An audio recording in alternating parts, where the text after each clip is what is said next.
So the cold snap is finally over and we are getting ready to set out about 50 tomato plants. I hope anyway, if I don't run out of time today anyway. I've already set my first row. They look pretty pitiful right now because they're kind of stunted from the transplant, but they'll perk up after a day or two, so I'm not too worried about them.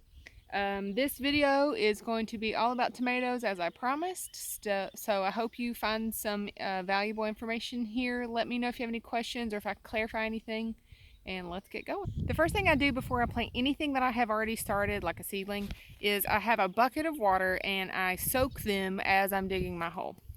And we're using an old ice cream bucket because that's what we got. And you can see I have just literally filled it up, stuck it down in there, and it is like pre-soaking while I'll dig my hole. Have dug the hole a little bit bigger, of course, than the dirt that I have in the little pot. But I also busted up a little bit. If your seedlings are pretty skinny and scrawny, like these little pathetic things that I grew, I try to bury them a little deeper. Okay, so I have busted up the bottom. I've stuck it down in there. It's been pre-soaked. Now I'm just going to completely cover it and mound it up a little bit. I probably will bury all of that and mound it up to about right there. As I have had these starts going for entirely too long, that's why they're so massive. I could not wait this year. These seedlings are actually the same size, the same age as the tomatoes that we have in our hydroponic system. So if you've seen pictures or videos of them, you know how extremely massive they are. I started all of those babies about the same time. These guys kind of stopped growing about right there because I didn't transfer them into a bigger pot. And then we transferred what is in the hydroponics in now, obviously, but they are getting a ton of nutrients and fertilizer and stuff through that constant water and grow lights. So of course they're already producing tons and tons of tomatoes. But it's just amazing to see the age that they're the same age, but the size difference. And if you'll look, these little guys actually, if I can get it to focus, have some flowers starting to start. So that's going to be flowers, and that will eventually become a tomato. So that's pretty exciting. Always my go-to first choice vegetable for people that have never grown anything. Everyone's like, what? I've never done anything. What should I grow? What's easy to grow? What's the best to grow?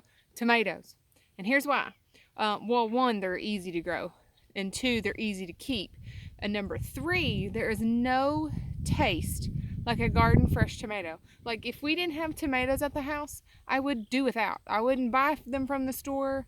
I cannot get over how different the flavor is of a garden fresh tomato versus a store-bought one. Everyone out there that's had garden fresh tomato, which is most everybody here in Kentucky, am I right or am I right? Like nothing compares. The main thing to remember about tomatoes is as you're growing them, you got to make sure you go back and sucker them. And what that means is, see this little tiny feller here in the middle of the V? That little guy needs to be plucked. And the reason you do that is because that little guy is not going to produce any fruit on it, and all it's going to do is it's going to suck up all the nutrition and all of the good stuff that you actually want to go to the stems that are going to provide you plenty of tomatoes. So go back and pull those little suckers. And that's really all there is to it on tomatoes. Just make sure you go back ever so often and either tie them up or stick them down in their cages, whatever you got to do to support them, because once the tomato comes on, it's going to be very heavy and it's going to want to fall over. If you guys have any questions, just send me a message. I love to talk about this stuff. So I wish everybody luck, and I hope this video was very informative. See ya.